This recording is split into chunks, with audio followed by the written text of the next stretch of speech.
நம்ம எதை பற்றி பார்க்க போனோம்னா சீனிக் ஸ்கூல் அமராவதி நகரில் ரெக்ரூட்மெண்ட் கால்ஃபர் பண்ணியிருக்காங்க. 2024 கால்ஃபர்.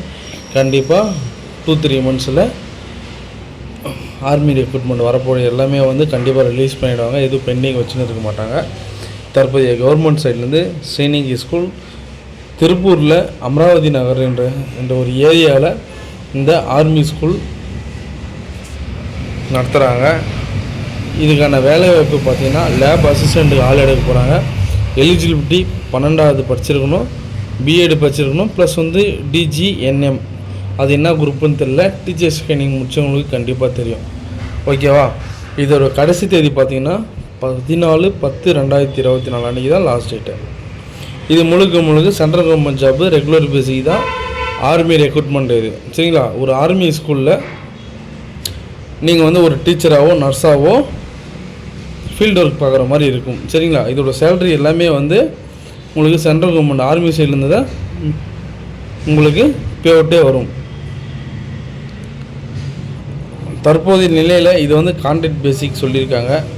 சரிங்களா? இது கான்ட்ராக்ட் பேசிக் ஜாப் சென்ட்ரல் கவர்மெண்ட்டு. தற்போதைக்கு உங்களுக்கு கான்ட்ராக்டாக வச்சுருக்கோம். பிற்காலத்தில் உங்களை பர்மனெண்ட் பண்ணுறதுக்கு வாய்ப்பு இருக்குதுன்னு சொல்லியிருக்காங்க. Physics lab assistant, nursing sister, female post. சரிங்களா? இது தமிழ்நாட்டில் இருக்கிறவங்க தாராளமாக விண்ணப்பிக்கலாம். ஏன்னா லோக்கல் லாங்குவேஜ் தெரிஞ்சிருக்கணும். ஹிந்தி ப்ளஸ் தமிழ் இது ரெண்டுத்தில் எதனா ஒரு லாங்குவேஜ் தெரிஞ்சிருக்கணும். இதோட அப்ளிகேஷன் மெத்தட் பார்த்திங்கன்னா ஆஃப்லைன் மூலியமாக தான் விண்ணப்பிக்க முடியும்.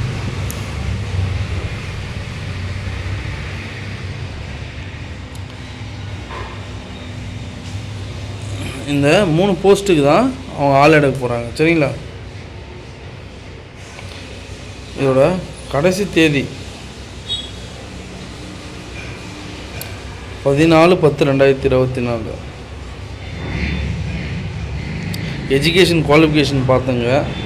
எம்எஸ்சி கோர்ஸ் முடிச்சிருக்கணும். நீங்கள் பிஜிடி ஃபிசிக்ஸு அந்த துறைக்கு நீங்கள் அப்ளிகேஷன் போடுறதா இருந்தால் இந்த லெவலுக்கு நீங்கள் படிச்சிருக்கணும்னு சொல்லியிருக்காங்க. ப்ளஸ் நீங்கள் ஸ்போர்ட்ஸு எக்ஸ்ட்ரா ஆக்டிவிட்டிஸ் இருந்தாலே அவங்களுக்கு இன்டர்னல் மார்க் கொடுக்குறேன்னு சொல்லியிருக்காங்க. Lab assistant, nursing sister. ஓகேவா? டிகிரி ப்ளஸ் டிப்ளமோ நர்சிங் இருந்தாலே அவங்க போதுமானது. சரியா? நல்லா நோட் பண்ணிங்க. டிகிரி ப்ளஸ் டிப்ளமோ நர்சிங் நீங்கள் படிச்சிருந்தாலே தாராளமாக விண்ணப்பிக்கலாம். இன்னொரு குறிப்பு பார்த்தீங்கன்னா நீங்கள் ஹிந்தி ப்ளஸ் தமிழ் தெரிஞ்சிருந்தால் போதுமானது. இதில் ரெண்டுத்தில் எதனா ஒன்று நீங்கள் ஸ்பீக்கு நீங்கள் பேச தெரிஞ்சிருக்கணும் அப்படின்னு சொல்லியிருக்காங்க. இதோட ஏஜ் கேட்டகிரி பிஜிடி ஃபிசிக்ஸ்க்கு நீங்கள் அப்ளிகேஷன் போகிறதா இருந்தால் 40 வயசு வரைக்கும் நீங்கள் தாராளமாக விண்ணப்பிக்கலாம். லேபரேட்டரி அசிஸ்டண்ட்டு பார்த்திங்கன்னா 35 வயசு வரைக்கும் தாராளமாக விண்ணப்பிக்கலாம். நர்சிங் சிஸ்டர் பார்த்திங்கன்னா நீங்கள் 50 வயசுக்குள்ளே இருக்கணும் தெளிவாக சொல்லிட்டாங்க. அதோட ஏஜ் ரிலாக்ஸேஷன் ப்ளஸ் கம்யூனிட்டி பேசிக். சரிங்களா? உடைய எஸ்சிக்கு 5 வருஷமோ, ஓபிசிக்கு 3 வருஷமோ, ஜென்ரல் இடபிள்யூ கேட்டகிரி 10 வருஷமோ, எஸ்சி எஸ்டிக்கு பிடபிள்யூ கேட்டகிரி 5 வருஷமோ, ஓபிசிக்கு 13 வருஷமோ கொடுக்குறாங்க. சேலரி பார்த்தீங்கன்னா ஸ்டார்டிங்கே நல்ல பல்கான சேலரி தான். பிஜிடி ஃபிசிக்ஸ்க்கு 45,500 ரூபா. லேபரேட்டரி அசிஸ்டண்ட்டுக்கு 25,000. சிஸ்டர் நர்சிங் சிஸ்டருக்கு 22,000 ரூபா. இதை நீங்கள் ஃபீமேல் மட்டும் தான் விண்ணப்பிக்க முடியும். அதனால் நோட் பண்ணிங்க. ஃபஸ்ட்டு பார்த்தீங்கன்னா ரிட்டன் எக்ஸாம் நடக்கும். அப்புறம் உங்களுக்கு டெமோ கிளாஸ் நடத்த சொல்லுவாங்க. நீங்கள் ரிட்டன் எக்ஸாம் பாஸ் பண்ணிட்டீங்கன்னா மூணாவதாக உங்களுக்கு ஒரு பர்சனல் இன்டர்வியூ நடக்கும்.